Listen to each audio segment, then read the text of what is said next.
मध्य प्रदेश के उद्योग मंत्री राजवर्धन सिंह दत्तीगांव ने जानकारी देते हुए बताया कि आने वाले समय में उनके विभाग में रोजगार की संभावनाएं लगातार बढ़ेंगी। सरकार लगातार प्रयास कर रही है कि युवाओं को ज्यादा से ज्यादा रोजगार मिल सके। वहीं बीजेपी की बैठक पर उन्होंने कहा कि बैठकों का दौर चलते रहना चाहिए। बैठकों से काफी कुछ सीखने को मिलता है और इन सब मुद्दों पर राजवर्धन सिंह दत्तीगांव से खास बातचीत की। IND24 bureau chief Sandeep Mishra ने। उद्योग मंत्री राजवर्धन सिंह दत्तीगांव हमारे साथ हैं। सर, जिस तरह से रोजगार की बात होती है, आपके पास प्रमुख विभाग है, क्या कुछ खास योजनाएं सर लेकर के आ रहे हैं जिससे युवाओं को रोजगार मिल सके? देखिए, सर्वाधिक रोजगार की संभावनाएं तो एमएसएमई में होती है, जो मेरे साथी सकलेचा जी के पास है।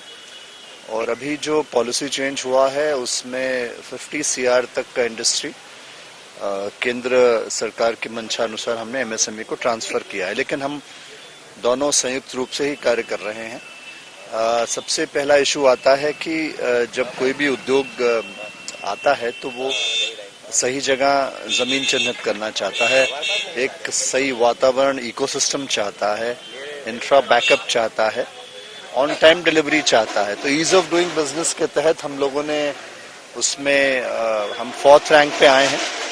और अभी हमने एक्सपोर्ट प्रमोशन काउंसिल भी मुख्यमंत्री जी ने उसका शुभारंभ किया है।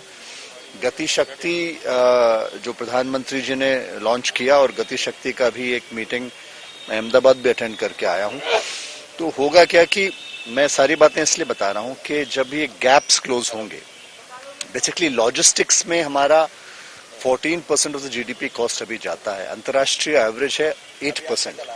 तो naturally as a nation we have to close that gap 14 और 8% के बीच में, और हमें उसके बिलो आना है। तो इससे न सिर्फ समय बचेगा, रोजगार भी बढ़ेगा, और कृषि आधारित हमारा प्रदेश है, अर्थव्यवस्था है। हम पल्सेस में बहुत आगे हैं, वीट प्रोक्योरमेंट में आगे हैं, ऑर्गेनिक कॉटन में आगे हैं, उसमें वैल्यू एडिशन भी होगा। तो रोजगार सिर्फ प्रत्यक्ष नहीं अप्रत्यक्ष भी होता है।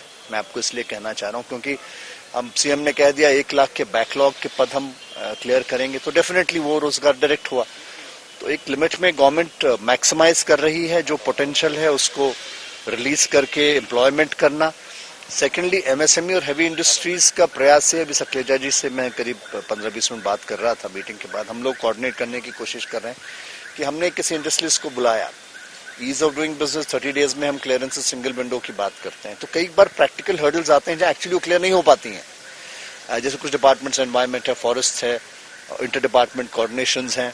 तो हमारा टारगेट ये है कि एप्लीकेशन टू एग्जीक्यूशन का जो टाइम है, इंडस्ट्री ने आया, साइन किया, लैंड अलॉटमेंट हुआ, कार्य प्रारंभ कर दिया, तो हम उसको कोशिश करें साल भर में, मैक्सिमम 1.5 साल में प्रोडक्शन चालू हो जाए।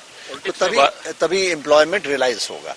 पॉलिटिक्स में बात करें तो अभी बैठक हुई, क्या खास निकला? ये भी कहा गया कि कहीं न कहीं संगठन और सत्ता के बीच में एक जो तालमेल होना चाहिए उस तरह से नहीं। मुझे लगता है कि हम आजीवन विद्यार्थी हैं, या हमें होना चाहिए। अगर हमने ग्राह्यता कम कर दी, किसी व्यक्ति के निर्देशों के पालन की, या कहीं से सकारात्मक ज्ञान आ रहा उसकी। तो आपने सुना राजवर्धन सिंह दत्तीगांव जी को, जिनका कहना है कि भारतीय जनता पार्टी लगातार यहाँ पर संगठन को गढ़ने की कोशिश करती है। सत्ता और संगठन के बीच किस तरह से सेतु का काम किया जाए, इन सभी चीजों पर बात की जाती है, और जहां भी गैप है उस गैप को पाटने की लगातार कोशिश की जाती है। वीडियो जर्नलिस्ट नागेंद्र के साथ संदीप मिश्रा, IND24 भोपाल।